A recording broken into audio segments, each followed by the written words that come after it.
Chairman NDLEA Brigadier General Mohammed Buba Marwa. Good day, sir. I am going to do this in Yoruba because I know you understand and speak Yoruba very well, sir. Ìdí tí màá ṣe ṣe ní Yoruba nìyẹn, and I'm going to brief about it. Ṣẹ́rí sir, ní orí arrest Casey Losry tí wọ́n ń pè ní Kazeem Afolabi Michael. Mo mọ̀ yín láti ìgbà tí ẹ ti ṣe military administrator ní inú Lagos State before kí ẹ tó hand over fún now President Bola Ahmed Tinubu as a civilian governor nígbà yẹn ní 1999. I have always known you to be a good man and an upright person.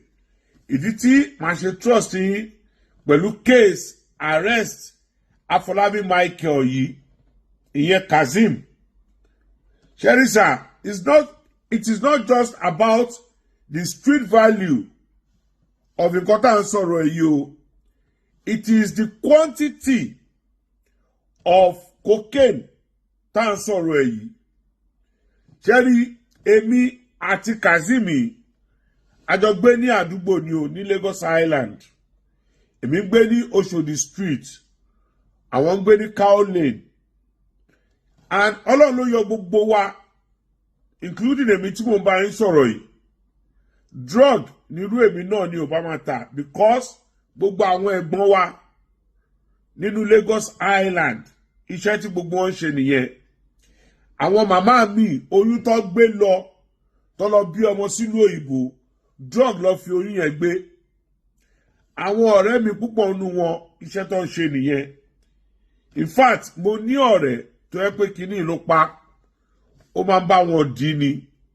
So tó bá fẹ́ jí, ó máa swallow ẹ̀.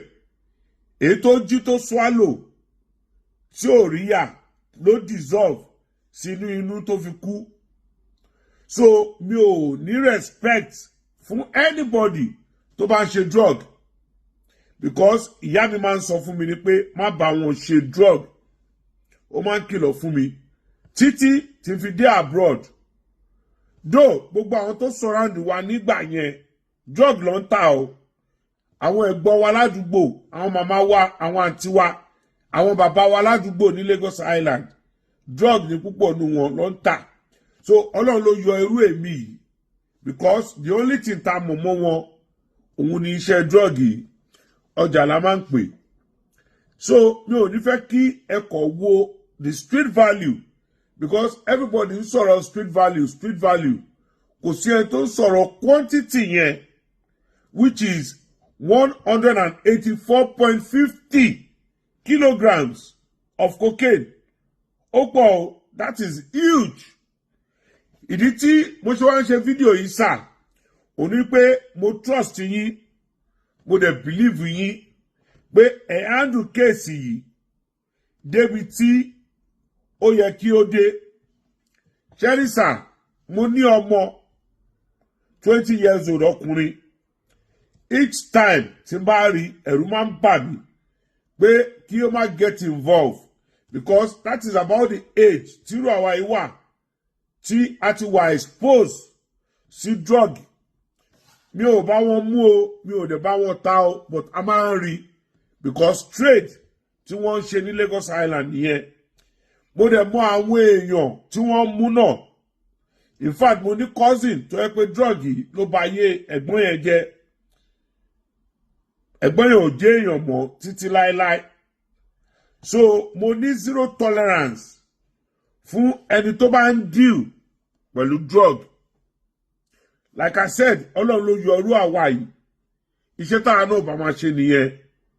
But Ọlọ́run tètè fi ọ̀nà míì ó fi wọ̀n wá. Ìdí tí mo ṣe ń ṣiṣẹ́ mi ò wá owó òjijì. The purpose of this video, sir, òun ni pé bí ọjà yẹn cocaine yẹn bí ó ṣe ní padà sí inú street ó di ọwọ́ yín o. Òun ni pé bí cocaine yẹn bí kò ṣe ní padà sí inú street. So it is not just about the arrest and the parade tí wọ́n parade ẹ̀ tí everybody ń sọ nípa street value because people are looking at the money. Nobody is talking, they are looking at the value. Nobody is talking about the damage tí drug yẹn ń ṣe àti pandemic tí à ń face ní inú Lagos State especially ní orí ọ̀rọ̀ drug.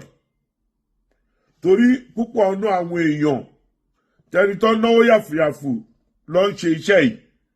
In fact, most our politicians ta ní sìn iṣẹ́ tí púpọ̀ ọ̀nà wọn ṣe tẹ́lẹ̀ nìyẹn kó tó yàbàrà sí inú politics. Ẹlòmíì oyún ẹ̀ drug ni àwọn ìyá ẹ̀ fi gbé tó fi bí. Ẹlòmíì owó drug ló fi ṣèkómú ẹ̀, owó drug ló fi rán ẹlòmíì lọ sí school. But sọ̀rọ̀ street value, we're talking about the quantity. Kò gbọ́dọ̀ padà sí orí street o. Torí I know ní ìgbà tá ń dàgbà àwọn accomplice tí wọ́n jẹ́ informant NDLA, ìmí jẹ́ official NDLA, ló máa ń padà mú drug tí wọ́n bá seize wá sí àdúgbò wa tà. And that is the purpose of this video.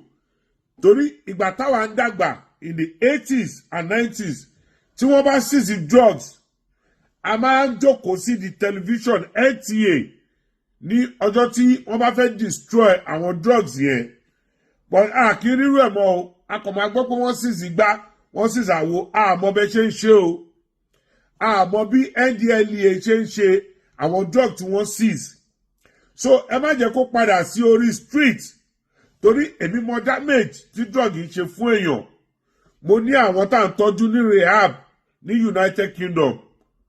So mo rí wọn dáadáa. So ẹ̀rù máa ń bà mí pé kí ọmọ mi 20 years old kó má involve ní inú drug either by trading or by taking. Torí mo mọ damage tí drug ń cause ní life èèyàn. Ṣẹ́rí, the quantity is a lot o. 184.50 kilograms. Tí ó bá padà somehow some way tó bá make way wọ inú society, ìkọ́tà tó máa bàjẹ́ máa pọ̀ gan o. Torí already we have a pandemic of drug addicts ní inú Lagos State, if not the whole of Nigeria, tí a yìí deal pẹ̀lú. So chairman sir, Brigadier General Mohammed Buba Mawa, ẹ jọ̀ọ́ sir, ẹ má jẹ́ kí drug yìí kó find where padà wọ inú street o. Torí a mọ àwọn tí wọ́n jẹ́ accomplice tó máa ń compromise tó jẹ́ official NDLEA tó yẹ pé tọ́wọ́ wọn bá tẹ drug yìí àwọn ló máa padà mú wá sí orí street tó máa wá tà. Ìmí ẹni tó bá seize ẹ̀ lọ́wọ́ ẹ̀ tó bá settle wọn wọ́n máa padà mú fún ni. So it is not just about the show off. Tom parade the Kazeem Afolabi Michael. Torí everybody is talking about the street value. Nobody is talking about the quantity that should not find its way padà wọ inú street wa, because that is a lot of cocaine ní inú Lagos State nìkan. Àmọ́ èmi tó ti wọlé o, but I will thank you very much on this very one pé ẹ ṣe Ọlọ́run bá dẹ̀ tún máa fún yín ṣe. But ẹ má gbàgbé o, àwọn èèyàn ń sọ pé ó ti máa ń settle NDLEA tẹ́lẹ̀ ló fi lè get away up to this stage. Mi ò sí bẹ́ẹ̀ o, mi ò lè bá wọn sọ, but word on the street is saying that nǹkan tó fi lè mú sí pé kò settle NDLEA ni. But I will still thank you very much on this very one. Ẹ má yẹ kí ó padà sí orí street sir.